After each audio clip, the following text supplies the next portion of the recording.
अस्सलाम वालेकुम नाज़रीन, हमारे YouTube चैनल गुफ्तगू हक में तमाम आने वाले दोस्तों को खुश आमदीद। हनीफ साहब एक कंपनी के मालिक थे।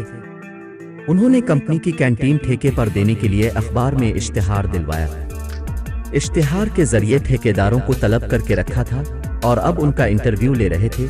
एकदम वो चौंके और सामने बैठे आदमी से बोले, आपने अपना क्या नाम बताया है? उधेड़ उम्र आदमी ने आहिस्तगी से कहा, अब्दुल फत्ता। हनीफ साहब ने मेज पर पड़ा सिया चश्मा उठाकर पहना, सोचती नजरों से अब्दुल फत्ता को देखने लगे। फिर उन्होंने पूछा, फत्ता साहब, कैंटीन चलाने का आपका तजर्बा सिर्फ 5 साल का है, इससे पहले आपकी मसरूफियात क्या थी?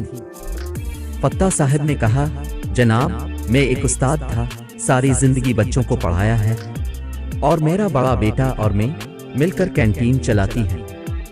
दरअसल सारा काम मेरा बेटा करता है, मैं सिर्फ इंतजामी और माली उमूर देखता हूँ।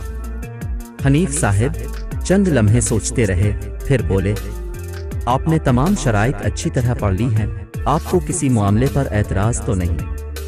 फत्ता साहब ने कहा, नहीं जनाब, तमाम शराइत माकूल हैं, बड़ी नवाजिश होगी आपकी कि आप हम पर एतमाद करें।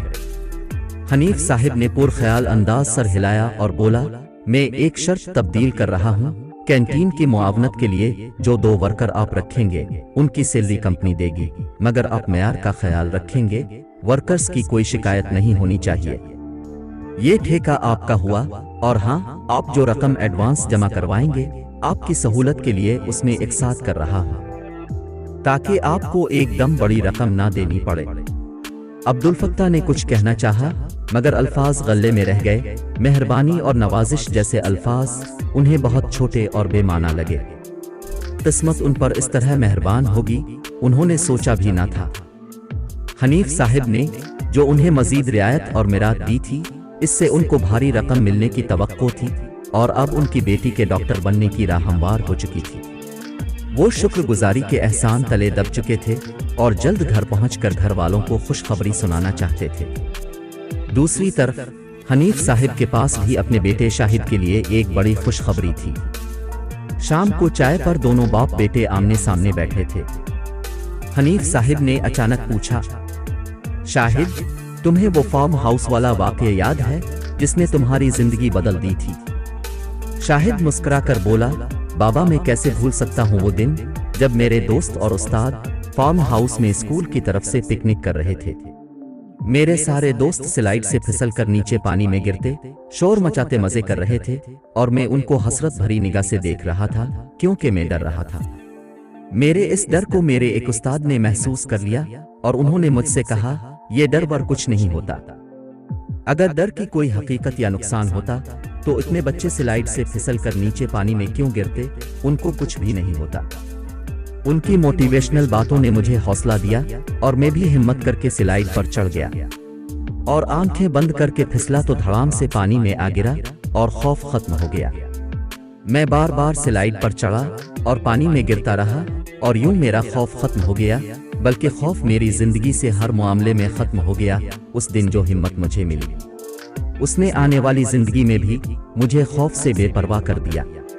और आज जबकि मैं एक मुतमईन जिंदगी गुजार रहा हूँ तो उसकी वजह मेरे वो उस्ताद हैं। हनीफ साहब मुस्कुरा कर बोले, मगर बेटा, तुम अपने उस्ताद की कोई खिदमत ना कर सके, हालांकि तुम्हें उनके लिए बहुत कुछ करना था। शाहिद अफसुर्दा होकर बोला, हाँ बाबा, पहले तो मुझे एहसास ही नहीं हुआ, मगर जब एहसास हुआ तब तक वो जा चुके थे। फिर वो मुझे ना मिले, उन्होंने मुझे तैराकी में माहिर कर दिया था। एक मर्तबा मैं गलती से नहर में गिर गया तो तैरने की वजह से मेरी जान बच गई, इसे भी मैं उनका एहसान समझता हूँ। हनीफ साहब मुस्कुरा कर बोले, अब एक खुशखबरी भी सुनो। वो हमारी कंपनी में आए थे और मैं उनके लिए जो कुछ कर सकता था वो मैंने कर दिया, मगर मैंने उनको उसकी वजह नहीं बताई ताकि उनकी इज्जत नफस और खुददारी को ठेस ना पहुंचे। फिर हनीफ साहब ने सारी तफसील शाहिद को सुनाई। फौरन उसकी आंखों में आंसू आ गए और उसने अपने बाबा के हाथ चूम लिए। दूसरी तरफ अब्दुल फत्ता के घर पर जश्न का समा था। दोनों अतराफ खुशियां थीं। एक गुमनाम नेकी ने सबके चेहरों पर खुशियां और मुस्तकबिल के इम्कानात पैदा कर दिए थे। दोस्तों, अगर आपको हमारी ये वीडियो पसंद आई हो तो लाइक, कमेंट और दोस्तों के साथ शेयर करके सब्सक्राइब कीजिएगा। अल्लाह हाफिज।